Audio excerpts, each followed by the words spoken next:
Dizer quem era Jesus, que eu não sabia. Aí eu vi aquela história da pastora. Quando a pastora foi embora, eu me lembrei. Eu disse, eu vou levar aquela pastora para beber cachaça comigo no bar da Maria Rita. Ela, ainda pequena, tinha quantos anos quando ela caiu? Então, quando mataram meu pai, a minha mãe ficou grávida do meu irmão mais novo. Eu tinha 9 anos. 9 anos, né? A minha avó. E eu fiquei no interior, olhando a casa. Você presenciou a morte do seu pai, não foi? Foi eu que presenciei a morte dele. Ela morrendo. Na hora. Pedro, quando ele chegou, eu ia sair pro colégio meio-dia, minha mãe estava grávida. E eu achei estranho, porque o meu tio amolou a faca 3 vezes na pedra e fez a ponta da faca, e eu observando aquilo. E quando eu cheguei na casa de uma mulher que é vizinha da minha mãe, eu disse para ela, Dona Tereza, lá em casa tem algo estranho, o meu tio amolou a faca, não sei quantas vezes, eu fiquei com medo de deixar a minha mãe. Mas o meu sentido era na minha mãe, tá entendendo? Porque só ficou a minha avó, a minha mãe e os outros meninos, outros foram pro colégio, era longe. Quando meu pai chegou, ele tinha ido na nossa casa, que ficava distante da casa da minha avó, tinha pegado a espingarda do meu pai, que meu pai não deixava a espingarda, esqueceu. Nesse dia ele esqueceu, porque ele ia, quando na estrada ele matava um passarinho, ele matava uma cutia, uma coisa para trazer. E aí ele esqueceu da espingarda, ele foi lá, apanhou a espingarda, o mocó que nós chamamos, que é aquela capanga do lado, e pegou a lanterna do meu pai.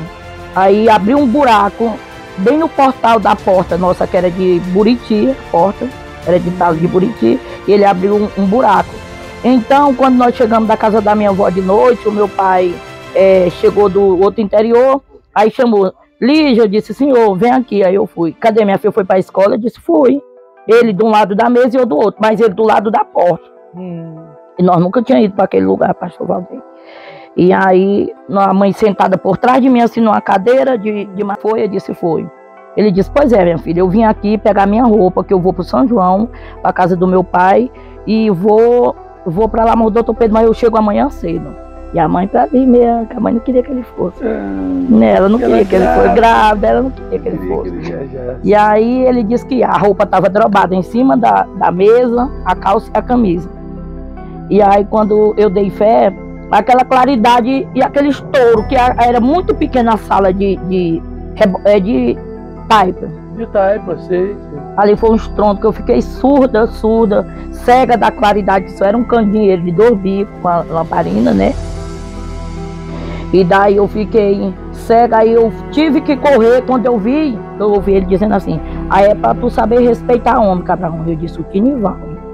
Você Menorzinho pequeno, tudinho, e eu corri pra casa da minha avó, que era a distância, quase aqui no posto, sozinha. Aí lá, os caminhos do interior, eu acho que vocês sabem como é que é estreito. E nós tínhamos 6 cachorros, que quando o pai atirava, eles iam bater lá no tiro, porque era bom de caça. Sim. Foi 6 cachorros, foi 6 quedas.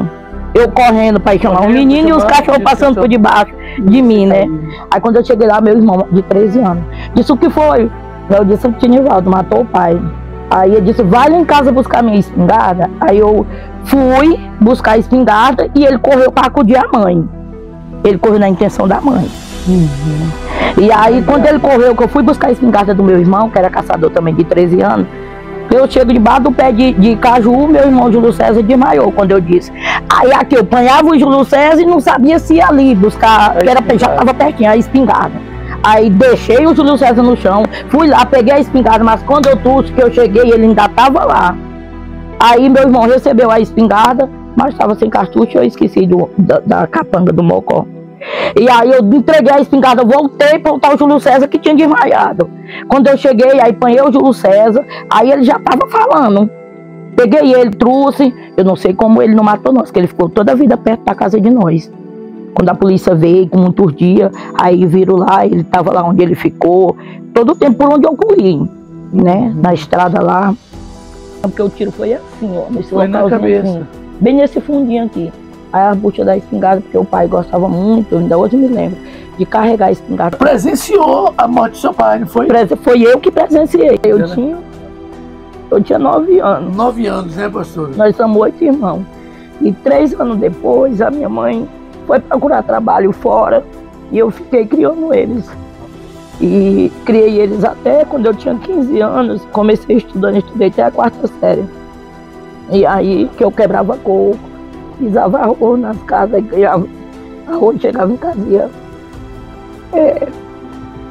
ia pisar para fazer para eles. Foi muito difícil. Então daí... Eram os seus irmãos, né? Era, os irmãos. Nós somos 8. 8 irmãos. E aí eu não tive a oportunidade de estudar. Eu fui aquela pessoa que fui criada, eu não tenho assim nervosismo, eu só não gosto de me sentir... Ela, ainda pequena, tinha quantos anos quando ela caiu? Então, quando mataram meu pai, a minha mãe ficou grávida do meu irmão mais novo. Aí a minha mãe... é a filha mais velha? Sou a mais velha das mulheres, tem 2 meninos, homens. E daí, quando mataram meu pai, ela ficou grávida de 7 meses do menino mais novo. Aí, completou 9 meses, ela foi para Paraibano, ter ele na casa da minha avó. E eu fiquei no interior, olhando a casa. E a senhora presenciou a morte do seu pai, não foi? Foi eu que presenciei a morte dele. Ela presenciou ele morrendo? Na hora. Estava com ele na mesa, fui chamar o povo no escuro, era muito longe. Onde o interior que nós morávamos. Quando ele foi alvejado pelo tiro, foi de noite? Foi à noite, eram umas 6h40, quando eu estava de frente na mesa, de frente, ele tinha só chegado do outro interior trabalhando, e sendo que eu fui uma menina, mas toda a vida eu fui uma menina esperta, eu não gosto de falar, mas eu observo, sabe, eu observo. Quando o meu tio, ele morava com a gente, dentro da casa da minha avó, as comidas eram na casa da minha avó, todas as comidas, na lenha ali, nós almoçava e ia embora para casa, jantava e ia embora para casa. Mas toda a família se reunia? Toda a família, que ela era velhinha, né, já de idade. E daí quando eu vi o modo do meu tio, botou a roça, mas meu pai tinha um queimado. E aí ficou, aí o povo foi banhar ele, pegar ele do chão, banhar.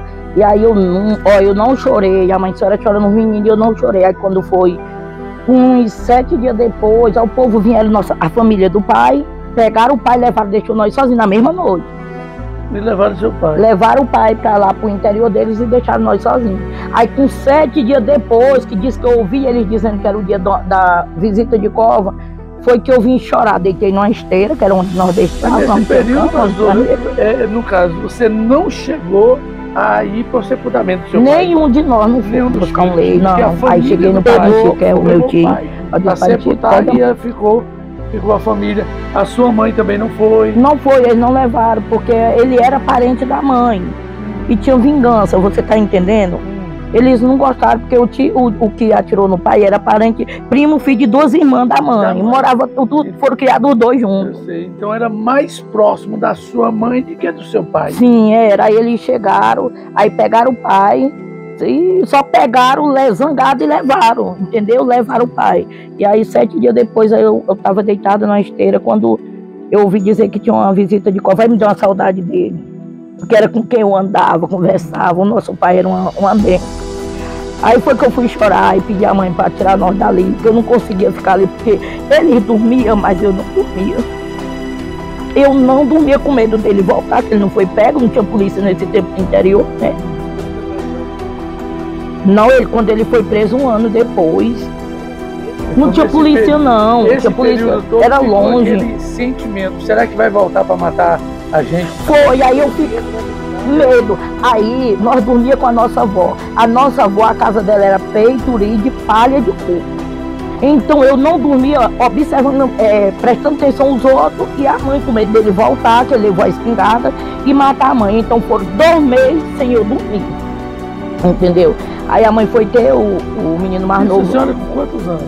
Ela vai agora morar com outro pessoal. Foi, nós passamos 2 meses no interior que mataram meu pai. E eu pedi à mãe, vamos sair daqui porque eu tô sem dormir. Vamos morar lá perto da mãe Jessica, que tinha 12 anos. 12 anos, uma criança de 12 anos. Era criança que demais. Viveu toda essa situação emocional de estar presenciando a morte do pai e criando trauma com medo daquele primo da mãe que era considerado tio, porque era parente de irmãos também, o medo dessa pessoa retornar e exterminar toda a família. Então criava aquele medo, né, aquela angústia.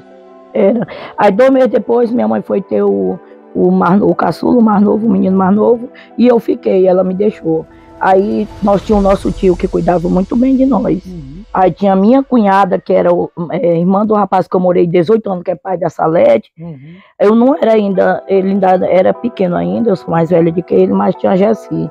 Aí ele saiu e disse assim, o meu tio disse assim, Lígia, eu vou indo pro campo, mas você não vai subir naquele pé de pitomba que você estava ontem. Eu disse, tá bom. Isso já no lugar que a senhora ficou. Conversou com a mãe, convenceu a mãe, tirou nós de lá, botou nós numa casinha que tinha lá do lado. Aí a mãe foi ter o Luiz Filho. E daí eu, seguindo a história, a mãe foi ter o Luiz Filho e ele foi pro campo. Ele disse, não é pra subir naquele pé de pitomba.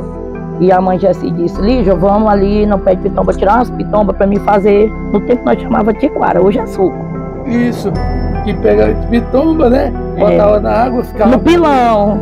Eu botava no pilão, nós descascava tudinho, quebrava. A pitomba botava no pilão e pisava. E eu tinha que comer e eu não quis. Aí eu botei 9 caminhos de água, que era longe, o riacho. Só porque eu não quis? Não, é porque tinha que encher os potes mesmo. Nós enchia. E as meninas e nós enchíamos os potes. Aí eu botei, aí depois que ela me chamou para ir pro pé de pitomba. Aí eu fui sem comer. Quando eu subi era muito alto, mais alto do que esse pé de mamão. Aí que eu cheguei em cima desse pé de pitomba, minha vista escureceu. Minha vista escureceu, e ali eu só soltei, sabe? Eu só soltei a gaia do pau e caí. Eu soltei mesmo, eu vi quando eu soltei. Aí caí de bruço. Da hoje eu me lembro, quando eu cheguei no chão, eu caí de bruço. Aí meu rosto bateu, esse olho aqui inchou na mesma hora. Isso aqui ficou sem mexer, aí quebrou. Esse braço aqui, ó, aqui. Esse aqui, essa perna aqui tem uma cirurgia, essa aqui tem outra cirurgia aqui, entendeu? Aqui, essa aqui, quebrou aqui também, que é esse pé aqui, eu não aguento muito caminhar com ele. Então, aí eu passei, isso eu caí, eram umas 9 horas do dia, eu fui para São João dos Patos, 8 horas da noite. Como é que você caiu? 9 do dia eu fui para São João dos Patos, para o hospital, 12 horas. Toda inchada. Doutora, esse processo veio, a senhora começou agora a viver a vida normal, mas quando foi que a senhora chegou assim, na sua vida adulta, de fazer, eu estou no fundo do poço, para chegar a Jesus? Para mim ter para Jesus. Você ter Jesus, para você receber Jesus. Como foi a situação de chegar?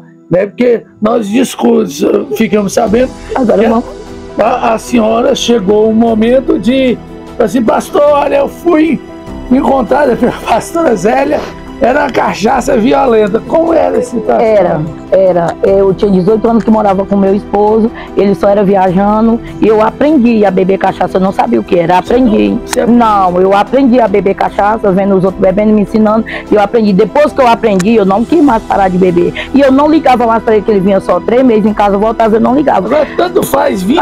E tanto vinha como não vinha, era eu que mandava, e o negócio começou a pegar, eu achei bom a cachaça, aí eu me amontoei na cachaça 10 anos.